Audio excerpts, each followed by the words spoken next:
A fuga dos nazistas da justiça. Como os seguidores de Hitler tentaram escapar sem deixar rastros. Introdução. O nome Adolf Hitler é sinônimo de um dos conflitos mais mortais e destrutivos da história, que ceifou a vida de mais de 50 milhões de pessoas, incluindo um número estimado de 6 milhões de judeus assassinados através de genocídio sistemático.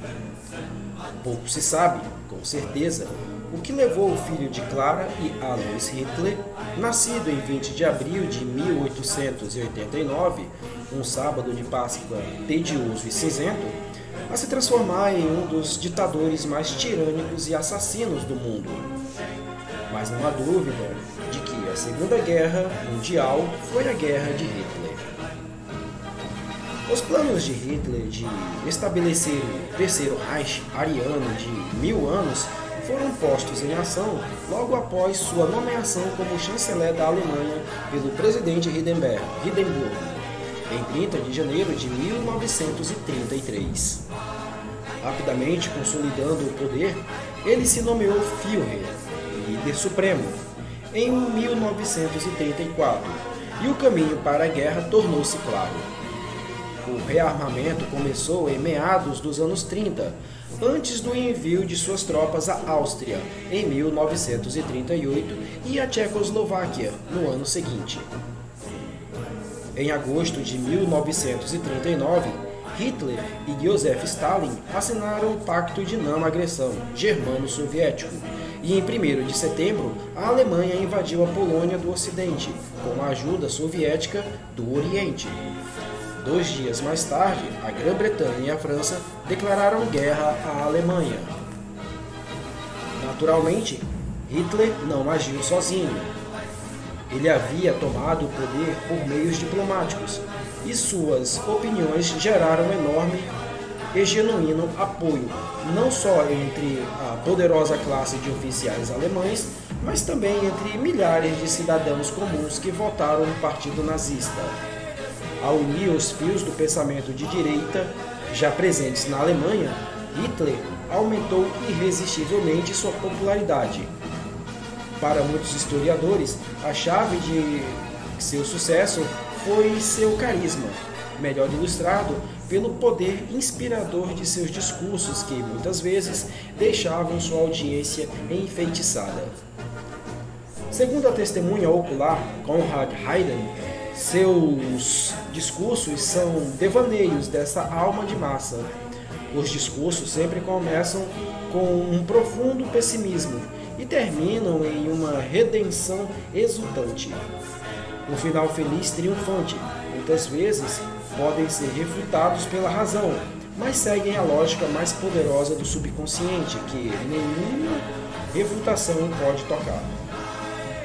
Hitler deu discurso ao terror da massa moderna sem palavras.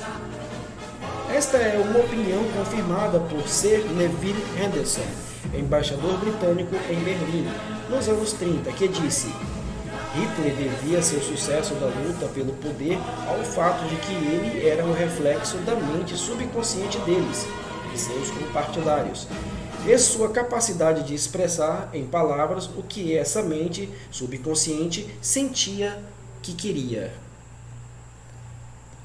Através destes discursos, Hitler vendeu uma mensagem simples ao público alemão, oferecendo a redenção nacional e a promessa de uma nova Alemanha, com ele como seu líder supremo. Em troca, ele exigia que todos os cidadãos servissem ao Estado. A democracia e os direitos individuais seriam sacrificados para o bem da nação. A dissidência não seria tolerada. Após a Grande Depressão, a crise econômica mundial que se seguiu à queda de Wall Street em 1929, a economia alemã mergulhou na recessão, minando ainda mais o governo. A fé do povo no capitalismo e na democracia estava evaporando. O sonho de Hitler de uma nova ordem, colocar a Alemanha em primeiro lugar, com forte liderança e um fim aos males econômicos, rapidamente se tornou o sonho do povo. Eles se uniram ao Partido Nazista, a Juventude Hitleriana, a Liga das Meninas Alemãs e as novas organizações que compunham a nova Volksgemeinschaft, Comunidade Nacional. Dessa forma, a mensagem nazista estabeleceu raízes profundas através de todos os níveis da sociedade. Naturalmente, a propaganda desempenhou um papel importante nesse contexto. Para o historiador Karl Breuer, o sucesso da ideologia nazista só pôde ser realmente compreendido através de seu uso da mídia e da cultura.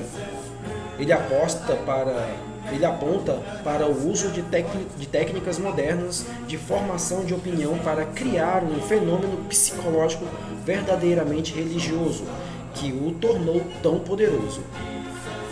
Quando os combates pararam no início de maio de 1945, foi como se as luzes tivessem se apagado, como se o nacional-socialismo, um movimento político que atraiu um apoio mais amplo do que qualquer outro na Alemanha e que inspirou 6 anos de guerra em todo o mundo, tivesse desaparecido. Como se acordasse de um pesadelo, a população alemã, exausta pela violência e aliviada pelo fim da guerra, reagiu como se Hitler e os nazistas já pertencessem a um passado distante. Uniformes foram descartados, retratos de Hitler foram derrubados e destruídos. Como o historiador Richard Bessel colocou em seu livro Germany, 1945, From War to Peace, vindo sobre o choque da violência extrema durante os meses anteriores, o grotesco e sangrento fim do Terceiro Reich minou completamente sua legitimidade e apoio popular ao nazismo. No rescaldo de qualquer guerra, há mais perguntas do que resposta. A fuga dos nazistas da justiça examina essas questões que surgiram em 1945. Como filho de um oficial austríaco da alfândega de Braunau, Emil se tornou o autoproclamado salvador da Alemanha. Deu origem a um partido político que, em seu auge, ostentava pelo menos 8 milhões de membros. Ele liderou um exército de 18 milhões de soldados em uma guerra pelo domínio mundial. Como esse homem, descrito como um recipiente vazio pelo historiador Ian Kershaw, teve um impacto histórico tão imenso?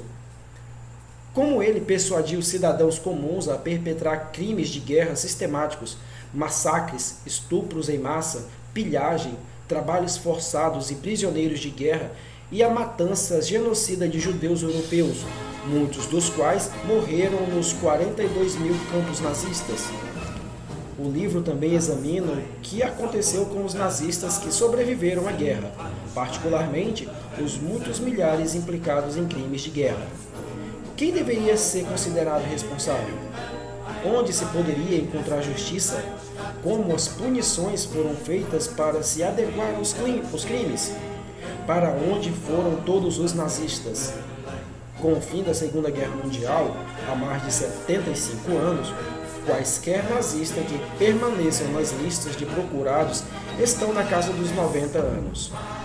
O livro termina examinando os julgamentos mais significativos do pós-guerra, à medida que a Alemanha se aproxima rapidamente do momento em que não haverá mais indivíduos para processar pelos crimes do Holocausto.